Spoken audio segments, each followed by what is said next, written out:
ঘটনাটি লিখে পাঠিয়েছে সামাইরা আপু। লিখেছেন, তখন আমি খুব ছোট, আবার অতটাও ছোট না যে কোনো কিছু মনে থাকবে না। আমাদের বাড়িটা ছিল একটু পুরনো টাইপের, মানে আশেপাশে জঙ্গল ছিল।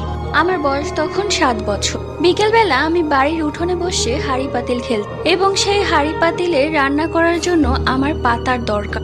আমি সেই জঙ্গলে চলে যাই পাতা আনার জন্য। মা অবশ্য আমাকে সবসময় বলতো একা একা জঙ্গলের কাছে যেতে না, কিন্তু আমি তো তখন ছোট ছিলাম, আমার মাথায় এতটাও জ্ঞান বুদ্ধি ছিল। তাই আমি সেই জঙ্গলে গিয়ে কয়েক পদের পাতা ছিঁড়ি। এখন পাতা ছিঁড়ে আমি বাড়ির রাস্তা খুঁজে পাচ্ছি না। আমি এপাশ ওপাশ দৌড়াচ্ছি, কিন্তু কোনো দিকেই আমাদের বাড়ির দরজা খুঁজে পাচ্ছি না। কিন্তু আমার মনে আছে আমি জঙ্গলের অতটাও ভিতরে যাইনি, আমাদের বাড়ি দেখা যাচ্ছিল। কিছুক্ষণ পর দেখলাম আমার মা একটি কালো শাড়ি পরে আমার কাছে এসে আমার হাত ধরে বলল, চল তোকে মেরে ফেলবো। এই কথা শুনে আমি বেশ ভয় পেয়ে যাই এবং কান্না করি। পেছন থেকে আমার আসল মা ডাক দেয়,